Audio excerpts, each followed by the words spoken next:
Hello. Hello, everyone. And welcome to Her Voice with Robin. And Olivia. And today we have on Beth Wyer, also known as Beth and what? Yeah. Is that it? Is that how you pronounce the name? Special guest. Special guest. So tell us about yourself.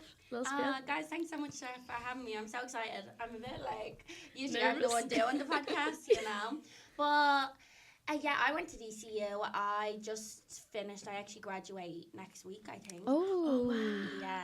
You excited? I am excited, but I got my nails done yesterday.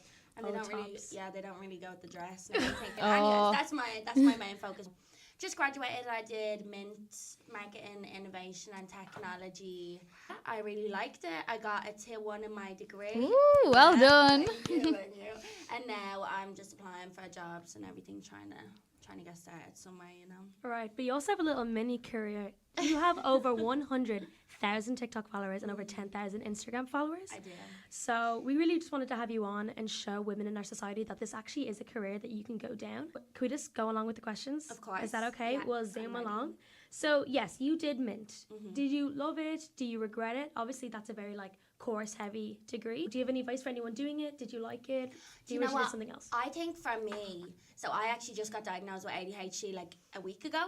So for me, as far as a course could have gone, it was good. It suited me because there was no exams. Like I think I Oh, sat fab. one exam in the 4 years, which was unreal. Suited me, you know. It's all continuous assessment. Obviously, I was still struggling to get all my assignments in, but Yeah. and I'd say my attendance was 10%, and I still got a tier 1. Yeah. So Right. really, really achievable, I think. So I really liked it, to be honest, and I didn't really know what I wanted to do when I left school. And everyone just told me, this has so many options, it's so in demand, you'll definitely get a job.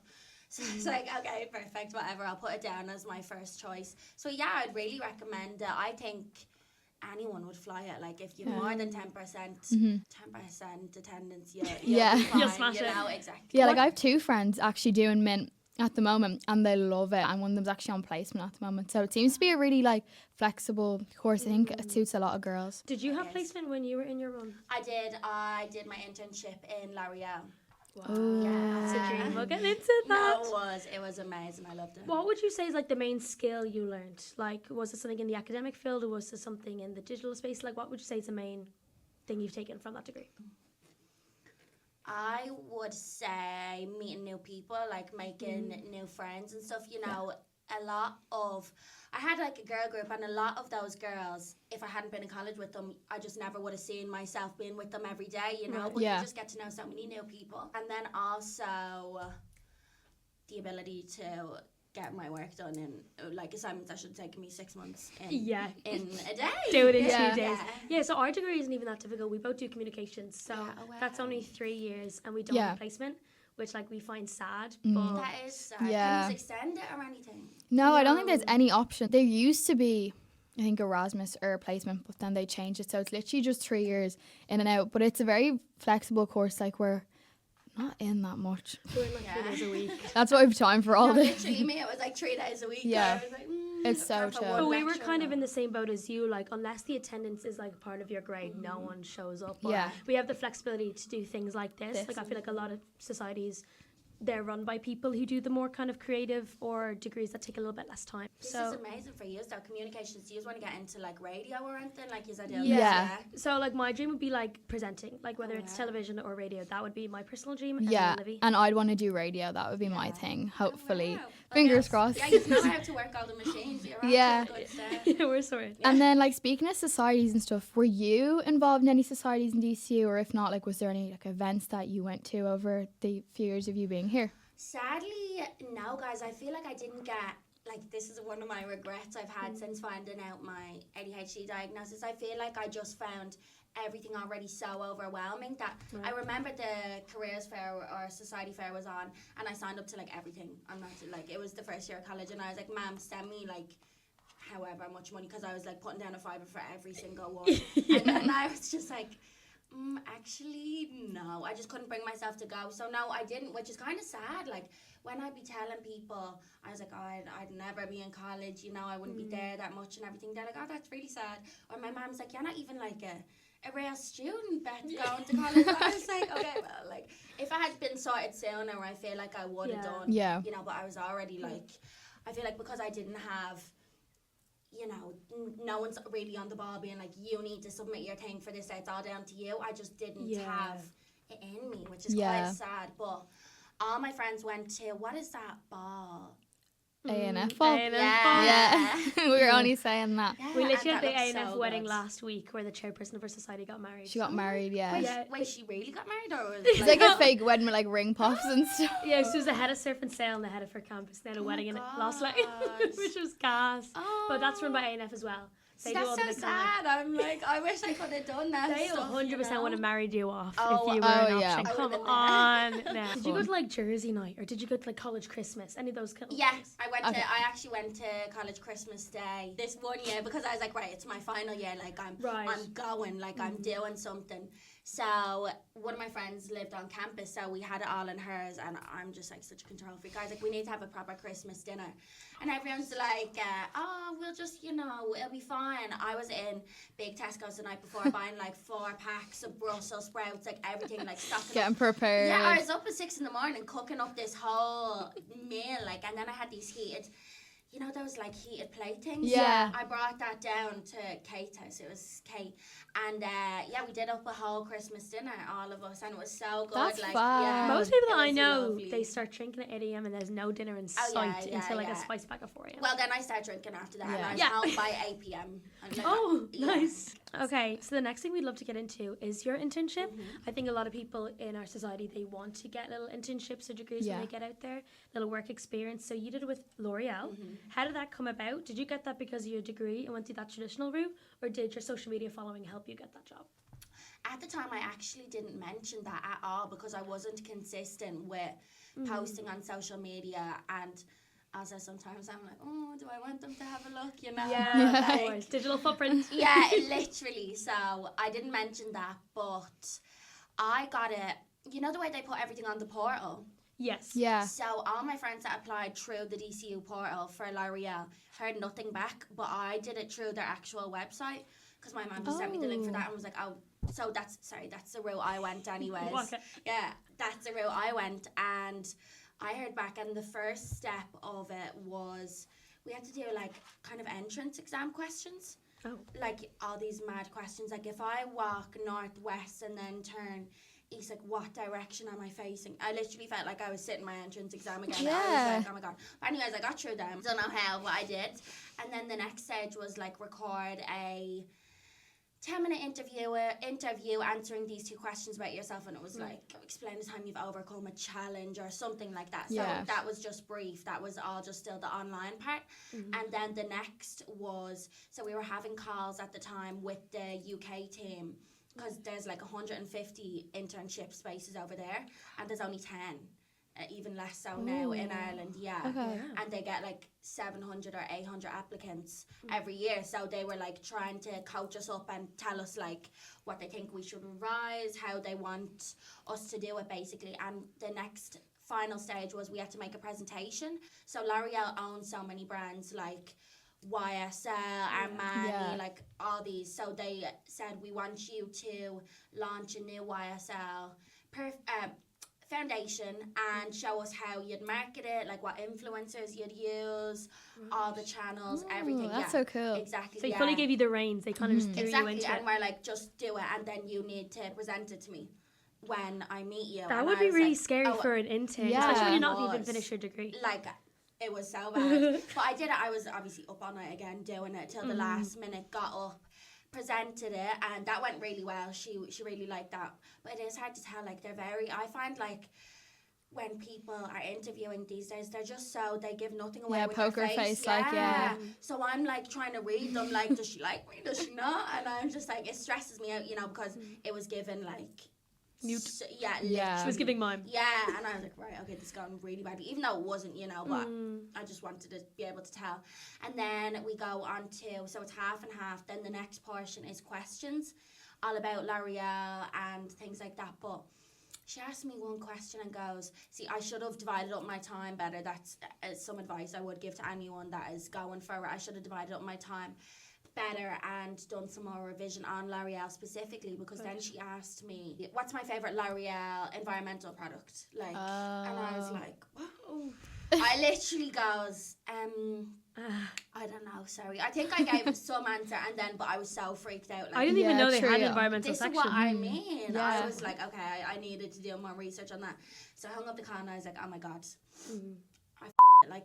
is literally like, I was like to my mum, go out and get me 3 vapes right now. Like, I'm so stressed. Like, I'm so sad, but then I got it anyway. So it was fine. You know, so don't overthink it. Is that like your number one kind of advice, is to research the brand that you're trying to get a job in? Pretty much any job interview I would go for, you need to know everything about the company. Yeah. Even when I was applying for like Dunn's and all for a retail assistant, my mom's like, so here's who founded it. I was like, I really feel like they're not going to ask that, but they do. They do. They want, like, even though you're not in Dunn's for the love of Dunn's, you know, they want you to know everything there is to know about them and why they get started. And especially environmental policies are so, like, they're just so trending at the moment. They're very relevant to that time. Exactly. So they want you to be on the ball with that and all their ethos and everything. So I would say definitely, look into all that properly. And just don't overthink it, to be honest. Like, because I think I stressed myself out more trying to evaluate what she was thinking. And they're like pros. They're not going to tell you what they're thinking, you know, whereas, like, with me, I can't hide it, but... Yeah, so do L'Oreal do those annually, for if anyone in our society would want to apply?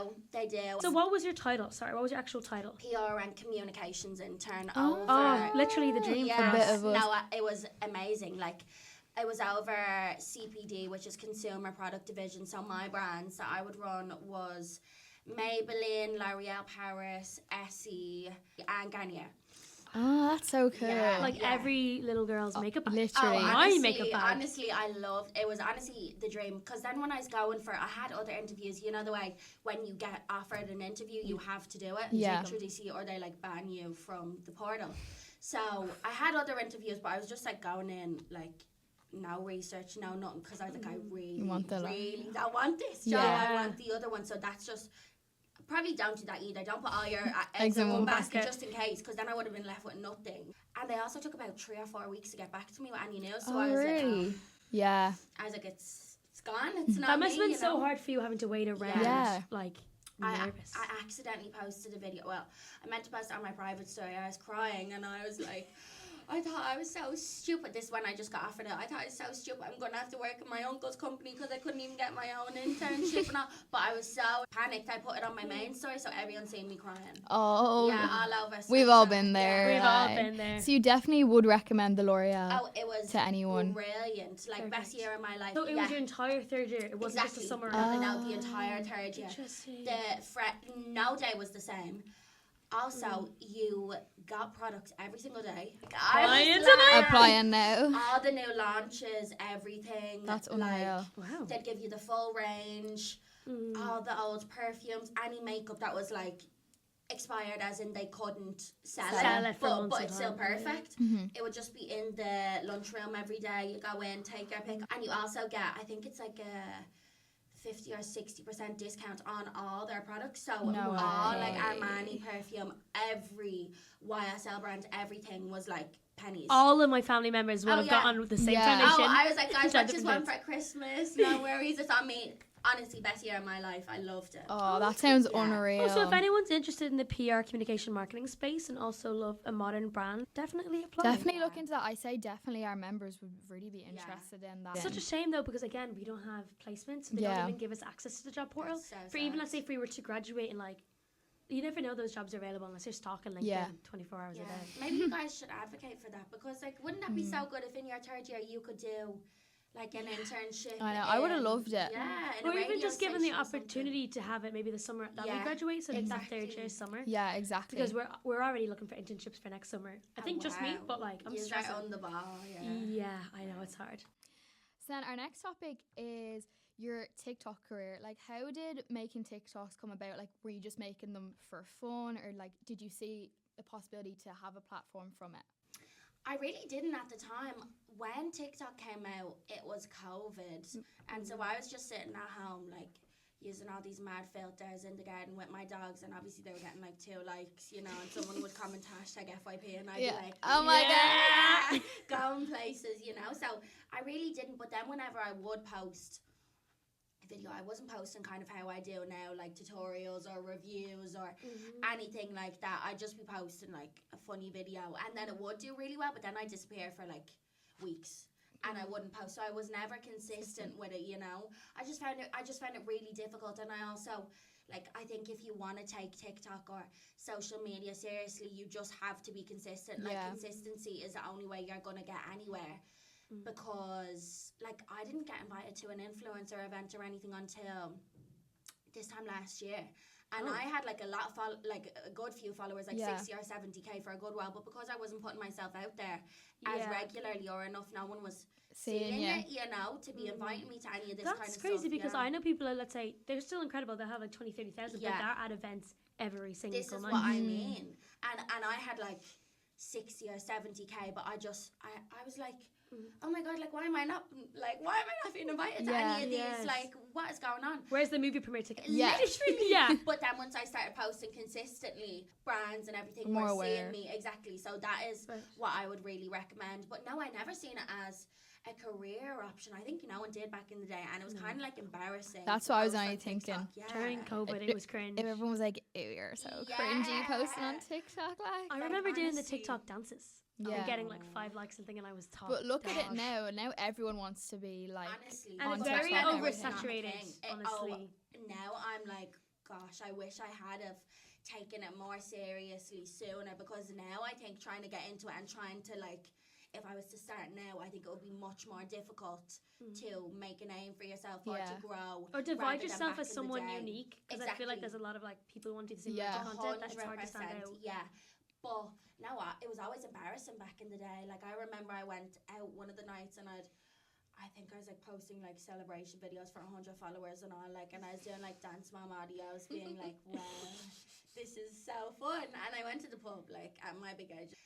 Someone goes to me, oh, are you on TikTok? Like, I've seen your videos on TikTok. And I was like, yeah, that's me. That's me. Yeah. And he was like, Scarlett, for you. So embarrassing, like, to carry on to you. And I was like, oh.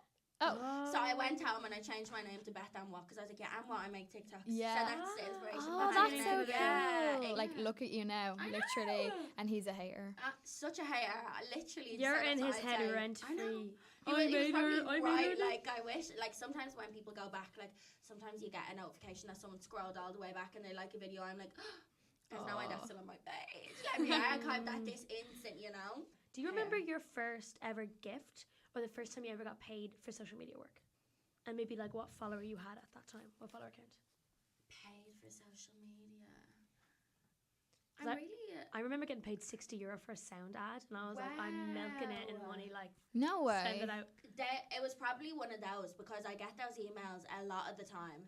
It, like, people just reaching out, definitely was actually, or texting you on Instagram being like, hey, we have this trending sound, we'd love for you to post a video using it, and we'll give you like €50. And at the time I was like, oh, amazing. But now I'm like negotiating rates, of course, you know.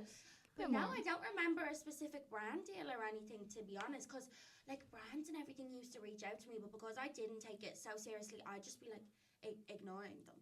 Which is now I'm kind of like, okay, right, that's enough. Why would you ignore them? Like, would you not want the free things? Or did you maybe think they were a scam? I just felt like, because I'd only be posting unserious videos, like literally me carrying on or whatever, nothing like how I do now. So then when they would text me and be like, oh, we'd love to send you this product, or what are your rates? I'd be like, what? My rates? What are you talking about? So now I just feel like, hopefully I've not burned bridges from back in the day, but I just felt like that aspect I wasn't into. I was like, oh no, this is not like a serious thing for me. Like, I'm not going to be doing videos with your products. So I'd be like ignoring all these emails, like not replying to DMs, everything like that, because I was just like, oh no, like, that's so not me. But hopefully I can rebuild bridges if I burn them. Hopefully they'll crawl back. Yeah, I just feel like it wasn't personal as well. And also, I was so bad at being on my phone and like replying to messages. Even you like had to follow up with me again. I was like, sorry guys, because I just find it so overwhelming, you know. But I've started medication for ADHD now and everything, so I'm just like, it's not personal. Yeah, you know? exactly. Yeah, I think a big part of you, and like honestly, I've been following you since I think 2021, like early 2021. Like my God, I bought OG. my 18th birthday dress off you. Do you know she- what? I feel like I recognize So your she's name. only saying, Do you remember that dress? Oh I my bought that God, off you. beautiful. I know. Look at me, the princess. Oh, so cute. So I remember that. I've been following you for a long time, and I think a big reason why I followed you personally is because a lot of influencers, they kind of go down that clean girl aesthetic kind of UGC route, but you let your personality shine through in every single TikTok and social media post that you make. Was that a purposeful decision to stand out from others, or did it just come naturally because you wanted to be your authentic self?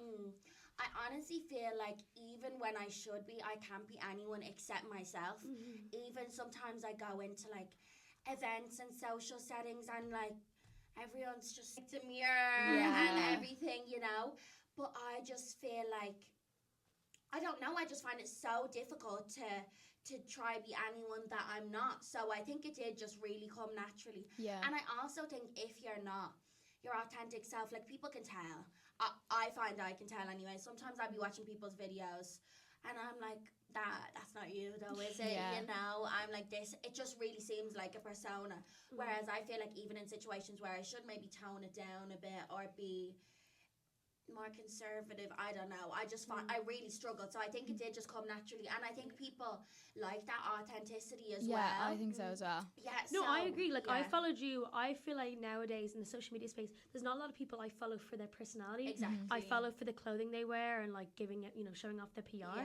But I think you, and Painted by Kira, Yeah. I feel like you two are very unique. That You really your stand out, personality, yeah. you're funny. And it's Yeah. very, I kind of feel like rare to find like funny women. Yeah. Obviously, Madison Colley, like shout out to her, she is gas. Exactly, yeah. But I go towards that, and not people who kind of put their personality in a box. I know. I know. I'm so just it's great that you do that. I honestly can't listen to so many people because I'm like, this is not genuine, you know. So yeah, Madison Colley I'd love, and then I'd watch like kind of more so boy TikTokers like Dylan Lee Kenny. I find him so funny. Yeah, Painted by Kira, she's really funny. Yeah. Or then who else, like Aiden Whelan, all them, I kind of like their videos. But because I feel like the aesthetic clean girl route is very oversaturated that I God. automatically Yeah, get I bored. really agree. Like our attention span is less than a goldfish now, so I really 100%. cling on to people who are unique, and obviously nothing engaged. about someone is more unique than their personality. Yeah. exactly. No, like Even the way you speak, like I love when people get to show their Irish accent and they don't pretend they're from London or they don't speak in Be an American posh. way. Or even like I know a girl who like she feels like she has to wear makeup, and I know you have so many TikToks where you don't wear makeup. I can't. I really can't. Like now, maybe I'm medicated. I'm gonna be more on the ball with this stuff. But sometimes I'd be looking back and I'm like, I hardly came on social media like that, like crazy, crying. just like to say me. But I'm just like, I don't know. It is who I am. But since I started my medication, I was like, the one concern that I had, and I said to the doctor, I was like, I don't want this to like mute my personality. I don't want to be like, I don't know, I feel like some people have said that it makes them just like dull. Yeah. And I was like, You don't okay, lose yourself. exactly. So I was like, I'd rather be struggling and have executive dysfunction and be like, I probably would have rocked up here at 9:30 instead of 9, and find everything so difficult then lose my personality. But I feel like that hasn't happened. It is only day 3, guys, but I'm really happy with it. Congrats. So yeah, That's thanks. fab. It's great having the medication that you like need and you feel like it's making a change. Obviously, it's only been day 3, so do you feel like it actually has been making a change in the Oh my last god, 72 hours? or let whatever? me show you. I don't know if you guys seen on my TikTok what I made last night. Yes, My I man's did like, see that. I was literally showing Olivia yeah. 10 minutes before you rocked in. Yeah, like I Canva feel queen. like I'm just being so on the ball. Like everything that I want to do, I'm getting done. Like I made this portfolio last night for. Oh yeah, that looks that fab. one. And that took me like one day, and I was having so much fun doing it, and I could concentrate for more than 20 minutes at a time. I was just like on the ball, so I feel like it has definitely made a difference. But it's great that you kind of went down the social media route. I don't know if that's because of ADHD, but obviously it's short form content. Obviously with the podcast, that's long form content. Yeah. Did you find yourself struggling with that with ADHD? Or? Sometimes if it's like back-to-back episodes, like my producer used to be like, oh, maybe we'll record 2 today, and I'd be like, Oh, no. that's Like- too much. Like it would be like 3 hours straight of me talking, or if I had a guest on, and obviously you have to be you need to be energy on. So I'd come home like drained. I'd have to have like 3 monsters lined up in front of me. I'd just be doing anything for a bit of dopamine to keep going. So I did struggle with that sometimes. Like I remember once I was recording with Casey Campion, and then straight after I was going on Hold My Drink, so I needed to be like On top of Yeah, it. on the ball. So I brought in like 3 monsters with me, fresh vape, everything, just anything to be able to give me a little bit Yeah. of something to keep me going. So I did struggle with that sometimes, you know. Yeah. It can be difficult, and I also find consistency Yeah. difficult. I'd let my mood really affect me, so that's why I disappear for weeks at a time, or a week if I was having a bad week. I was like, well, I'm not going to get on camera. I can't fake it, you know. I'm not going to get on camera now and pretend like everything is fine, so people just wouldn't hear from me. And then I'd come back when I'm having a great day and I'm like, oh my God, life is amazing. You know, it was just, so that aspect I definitely struggled with. Is there anything else that you find like difficult with being like a public figure on TikTok? Like maybe people knowing about your private life, personal life, relationships, like anything else that would be difficult for you? I feel like sometimes people forget that I'm just like a girl like my age, and you know, I think if I've done like stupid stuff in public, as in like getting too drunk or anything, that's a topic for a different day, you know, like not everyone, but like people know who you are. It's not just like, oh, that drunk girl. It's like, did you see Beth and the state she was in? So I feel like that aspect, people kind of knowing who you are, like you have to be more careful with what you're doing in public and everything. And then sometimes like especially after like my breakup 2 years ago, you know, like I know I put everything on social media, but certain things you wouldn't want to talk about. Like I am very open, like, especially like when the relationship is over. It is very clearly, evidently over. Yeah, and people are telling me like full first and last names, and like, oh, I seen you were in Thailand with blah blah blah, like, and I'm like, I know I put that out there, so I do understand. But when it's something you don't want to talk about, you have the right to have your own life off social media and not want to talk about it. And you also have the right to figure your relationships out without it being recorded or talked about in any sort of way. I know. So in certain situations, I've been a bit like, oh, or like once I was at DX Festival, and this girl came up to me and she's like, oh my God, when you were in Tenerife with your ex-boyfriend, you were sat at the table in this restaurant and I was sat across from you, and I was just like, I'd be scared. I'd be scared too. Yeah, literally. And she was just telling me like everything there is to know about me. And I think sometimes in certain social settings, and you know what else, like especially at that DX after, I remember I don't know, would you remember with the scandal, the Bali scandal with the girl that I went travelling with, everything. And that started your podcast. Exactly, yeah, that. I went to DX just after that podcast had come out, and so many people were coming up to me, like, and my friends were like, they just want to dance and they want to be in the crowd, and they're like, come on, I want to give everyone my time of day and have a full conversation with them, but my friends are like, oh my God, I'm actually going to kill her. Like, I'm like, one minute getting lost. You're so kind to do that. Yeah, but like, I want to, like, I love chatting to people, you know. But at the end of the day, to me, like, I feel like every girl group has had a situation like that. So to me, that's like your inner girlfriend group kind of drama or gossip that you talk about in 20 years to come. So for that to be like a talking point for strangers to come up to you and talk about, that's mad. Did you ever struggle with that, or did that ever make you kind of want to stop doing what you do? I don't think it's ever made me want to stop. But I feel like now that I've gotten older, I think some of the things that I would have posted in the past, now I'm like, drafts. Never. Like, so I feel like I just would have been more, and because TikTok was only really getting started, you didn't know how big it was going to get and like where these videos are going to end up. So I wish I had been a bit more conscious of that aspect. But no, I don't think I ever wanted to stop. I always viewed it as fun, and like I love interacting with people, like I love getting comments, and I'm like, oh, like what replying. Yeah, I really love it. I just feel like it's like a bit of a community, you know. So I love that, but I don't think I ever wanted to stop really. That's just, good. Yeah, because I know a lot of people wanted to go off the radar. Sometimes actually, I think when I've not been working, and if I'm just like already having like not a great week or anything, you know, I feel myself getting a bit too wrapped up in it. Like I might be like, oh well, why is this video not doing as good as that video, or like, oh, what should I be doing? Just like, and then I'm like, okay, I need to take a step back and realize that this is this is not real life. Yeah, this is completely all fabricated.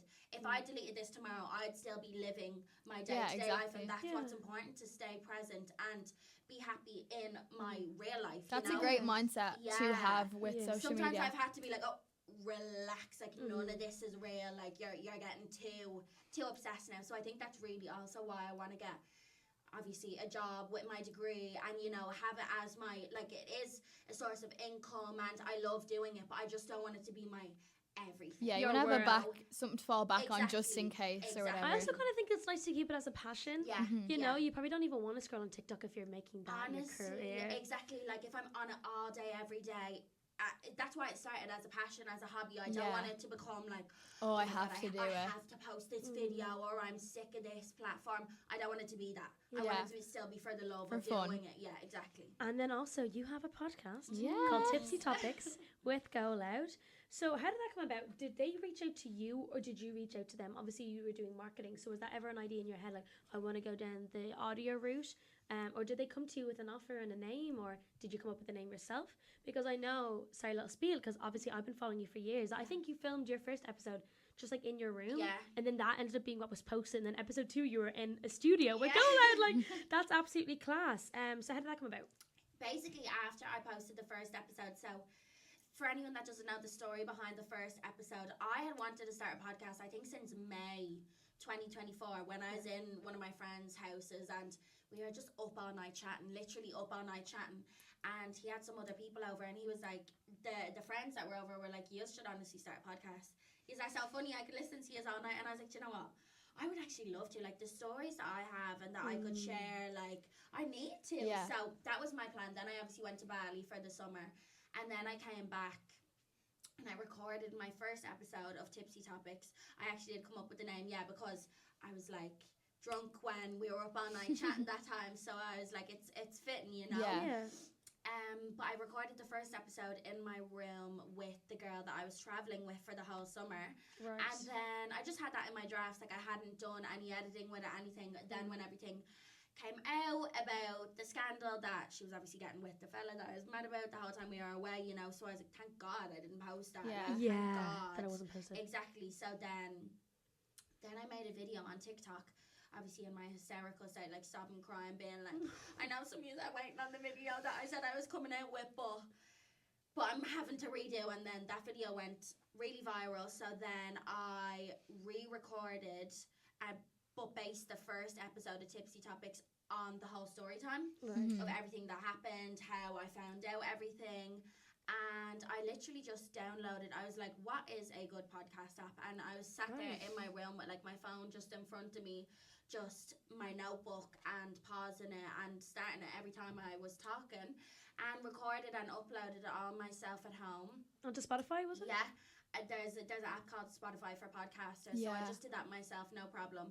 And yeah, it was really good, and it went to #1 in the charts in Ireland. Oh my God. Yeah, everyone loved I it. was listening. Everyone was listening, Patsy. Everyone was listening. Like, oh my God, it was actually a bit crazy, you know. But my mum and dad at the time were like, "Don't make that video, you know. Don't do that. It's not worth the hassle." And then obviously when it got to #1 in the charts, they were like, "Oh my God." They're like so proud of you. Were they afraid of burning that bridge with that girl, or did they not? I would say, you know, to hell with her because she did a horrible thing to you. No, they were worried about me, as in because she was like, if you post that, I'm calling the police. I was like, oh, Right.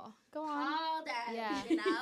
Because do you remember Casey Campion made those videos about her ex? Yeah. You know, but she met up with a solicitor before and got legal advice and was like, if I don't mention names, addresses, like personal information, could I still be in legal trouble? And he was like, no. So she was texting me at the time and was like, I'm telling you, helping you out. You have nothing to worry about. So I was like, right, well, what can you do? You know, I'm posting it. So they were just worried about that aspect for me. But obviously nothing came of it because there's nothing you can do. Yeah. You know, and I was so careful in the podcast. And I literally even gave a disclaimer at the start. I was like, because apparently people were texting her. So I was like, please don't do that. Like, I obviously really appreciate the support, but just... let's not do that, you know. Let's not be nasty. Exactly. What was the question? No, I'm just rambling. Did Go Loud reach out to you as a result of that first episode? They did. So then that was up about 2 weeks and they sent me an email. I think it was the first day actually back in college.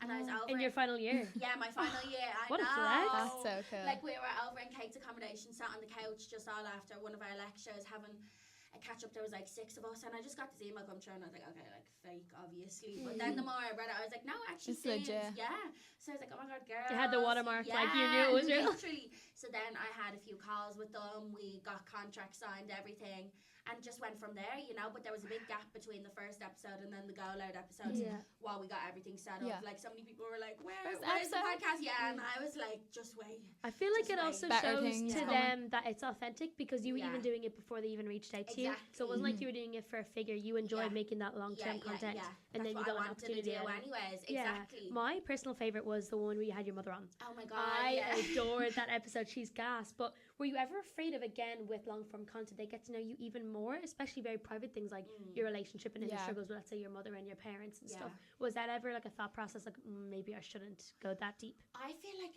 I don't know what it is in me rather than other people or my mom. Even sometimes my mom was like to me the other day, she goes, I heard you posted a video about your ADHD. I was like, what? I was like, yeah, obviously I did. Like, she's just like, I just don't know why you need to tell everyone that about you, you know. But I just feel like I've always been an open book. Yeah. So it doesn't bother me. And I think if I can help anyone or make a I was only difference, thinking that. yeah, like, or then the messages I'd get, especially when I posted like, you know, my mental health struggles or like episodes and talking about OCD, and people are like, it's so taboo and people don't really talk about it, especially I think it's kind of even more so in Ireland, you know. It's just a bit of like stigma around it. So when people reach out to me and they're like, oh my god, it's helped me so much, it's made a difference, or like I'd be talking about Jigsaw and going to counselling with them, and then they'd be asking me for the number or saying that they really love it. I'm just like, I love it, you know. Like, if it can help anyone or anyone can relate to it and it makes a difference, it doesn't bother me. It's never bothered me. Like, I like to be able to share that stuff about me, you know. I'm sure it literally helps so many people, and the fact that you're talking about it and not bringing stigma to it, it makes other people want to have the conversations as well. Of course. And I also think that it's great that it's, again, not free, but it's like you're doing it because you want to, and you feel like that is the right thing, and you're not kind of selling this ideation of yourself that's not real. Yeah, like I've had some calls with Go Loud recently just to kind of get things back up and running, because obviously I'm on a little break at the moment, and they were like, so what is like the end goal with this? What do you see long term? And I was like, it's not really an end goal here. I just like doing it. I like engaging with people. I like people being able to relate, sharing stories, and I also feel like sometimes I get so like wrapped up in my own head. I think this really gives me, like, it helps me talk out. It's not kind of like a journal for me, like, you know, so I really enjoy it as well. You were a guest on Charlene and Ellie's live show for Hold My Drink. Would you ever do your own? Yeah. I would. I think I would like to do that. Her campus would love to come and watch. Yeah, honestly, do you know what? It was in the talk a while ago, before I took my break, and I was like writing down ideas and everything, and obviously I think I'd be a bit nervous. I'd be like, like, you know, just the natural stuff you'd think before. Even if it's you just do your it. first time, it'll probably go away the second time you have it done. Exactly, but I just feel like anyone that would be buying tickets to come see me, they actually genuinely like me for me. So so I think it would be fine, but no, that is something I would look into. I'd love to go to that if you did do it. And then we love your fashion sense. So you have very colourful, like funky fashion sense. Did that develop over time, or like did that certain style stick out to you? Were you like 7 in feather boas? Oh my god, no I wasn't. Do you know what, like, well, maybe back in the day when my mum dressed me, you know, but then when you get into like first year, second year of school, and everyone's just wearing like Jack Wells, SE, like like plain black Nike leggings, and that's all you're wearing. And if you wear anything a bit different, everyone was like, I don't know what it's like now, but everyone's like, oh, what you wearing? Crazy, what is she wearing? So we were all so stuck in this box. But then when it got to COVID, I was just like, oh my god, like, I was getting like 300 a week, or I don't know how much money off that COVID pay. Oh, the job seekers pay. I was like, oh my god, I'm rich. Like, I'm literally rich. What am I going to do? What am I going to buy? And I've always loved clothes, but I just never felt like I was able to kind of step out of that. But in COVID, I was like, whatever, I have all this money to spare, let me try something different. So I think I bought my first pair of like flare jeans, and I posted a picture on Instagram wearing them, deleted the app and cried after I posted it, because I was like, everyone's going to think I'm an emo. Like an emo, because I'm wearing like flare jeans. But that was just the mentality, and Yeah. then And also like the schoolgirl kind of small inner Yeah. Dublin, and also I feel like the weather's also a big fit. You feel like you can't Wear certain pieces things with the weather. because it's so cold. Exactly, and I just felt like very judgment, Yeah. you know, especially at that age, you're so self-conscious and you're like, oh, I can't do this, but then And peer pressure's a big thing as well, what your friends are doing. Yeah, But exactly. then I start making like Pinterest boards, and it was at the time that Charlene Murphy was doing Charlene's fashion challenge. Yeah. And it would be Yeah. like she was doing themes, and it was like a funky fit or like Everyone was doing that. different. Yeah. So I was like branching out, and that kind of got me started. And I was like, oh, I actually really love this, and I had all this money to spare. But now sometimes I look back on some of the outfits, and I'm like, right, that was a bit like crazy next level, you know. But I love that kind of maximalism style because Yeah. I feel Yeah. like, again, with Clean Girl, like everything's just so saturated and kind of Oh, basic. But like you were why wearing would you bother? zebra, you were Like, wearing yeah. sequins, you I were wearing still love the all most that. outlandish Yeah. cut out Yeah, dresses. yeah. You were like Dublin's little Paris Hilton. Like Yeah. I loved it. No, that is still me, to be honest, Yeah. to a T. Like, that is Yeah. just, like, sometimes I'll be showing my boyfriend some of the outfits, and he's like, obviously, he's from Essex, and he's like, maybe wear a blazer. I was like, I promise you I'm never putting a Yeah, blazer that's on. not Throw me. that out the window I'm now. like, no, thank you. And finally, again, Hair Campus is a female-driven society, and a lot of our members adore you, but also adore the digital media space and also the fashion space. So do you have any professional advice for going down the street of work, and then any just human, emotional advice? I would say professional advice, if this is something you want to get into, be consistent, post every single day. So recently I've been trying to post every single day. Sometimes I just be sat in the bed, it would be 8 o'clock. And my boyfriend's like, we get off your phone. I was like, no, I've not posted today. Yeah. And I'm like on the ball, even though I don't want to. Sorry, not that I don't want to, but I'm like, You know this what you is- have Yeah. to do. Exactly. This is what I have to do if I want to be consistent with it. So that's what I'm doing. So definitely consistently post. Post the videos that even you might think some of the stupidest videos I've ever posted are the Yeah. ones that Yeah, have got that's the what most we were only famous. saying. Yeah. Yesterday I made like a video of me eating takeout, and I called myself a hungry hippo in it, and it got 100,000 views. This is what I mean. And I know, like, I'll make TikToks about fashion film, I'll get like 200 views. And But me people calling don't myself wanna know. fat, Yeah. and I was like downing noodles, Being and I got relatable 120,000 and views. real. Yeah. I'm like, what the hell? This is what I But mean. you never know what's gonna pop You up. never know, and like you might have, if you had overthought that, you might have been like, oh, I'm not putting that up there, Yeah. you know. Like, I don't know if you guys have seen that video of me going out. It was just from my private story, going out on the roof, and I was dancing Oh, on the the ice. ice. I've Yeah. seen that. And my mom's like, get off the roof now. I was like, oh. But And I stuff like posted that goes viral exactly, because and it's I wasn't gonna relatable. post that because I was like, oh, Skylar, and my feet are fully out. And I was like, maybe this You in is your robe weird. wearing your like pajamas or Just something. pajamas, like Yeah. walking barefoot on the ice, you know. But I posted that, and that did so well. Whereas I was like, oh, I'm not gonna post that. But then I'd like throw up a fashion video, and then sometimes people don't want to know. Yeah. So I think post everything. Don't doubt yourself. Don't overthink it. Just post everything you want to post. It will be the most random videos that will get you the most views, you know. And then the video you've spent hours and hours editing. Yeah. Might not do Sometimes- as well. Exactly. So post everything, post every day. And then from a human perspective, I think just be yourself. People can tell Yeah. if you're not yourself. Like, and there's always going to be an audience for you. Like, I've said this on my own podcast, but like some of the videos that I love to watch is probably so weird, but you know those reborn baby dolls? Yeah. Like those, you know those people in America, and they're like, It's my child. yeah, and they like go around with these baby dolls that look like exactly babies. See, that like would babies. freak me Yeah. out. Like, I wouldn't be able to sleep if I watched No, that see, crap. I love watching them. Interesting. And they're like doing their morning routine, but like other people would be like, oh, That's right. crazy, so Yeah. strange. But this is what I mean. There's always going to be someone that is interested in Interested. the content Yeah. you're doing, and there's always going to be someone That's me that with likes rug. this niche. Yeah. Rug cleaning videos. Have you Oh, ever watched that? Where they like power wow. wash Yeah, the like yeah, manky yeah, ass yeah. rugs. I could watch that for hours. That's me with pimple popping videos. Oh, Oh, no. God, That's I my mum love it. loves I them. love- So there's always going to be someone interested in what you're doing. So just don't try to be who you aren't, because people will be able to know. And just do what you love and be consistent with it. And hopefully it works out for you. Well, Beth, we love you. Love we you. thank Yeah, you so thank so you much so for much for coming. coming on. This is fellow DCU alumni influencer Beth Wyer. What are your ats if anyone wants to go and follow you? At Beth and What on TikTok. I think 2 T's after the what. Fair. And then at Beth Wyer with 3 R's at the end on Instagram. And you were on Spotify with Oh, Go yeah. Loud. Sorry, I'm on the at the moment. Tipsy Topics is my own podcast, if you just want to give that a little listen. Yeah, I fall That's asleep to very it sometimes. slow. Like, I love that show. Okay. We had thank- so much fun speaking to you. Thank you you. so, so much. Thank you for anyone who's listening. This has been her voice. Love you. Bye. Bye. Love you, bye.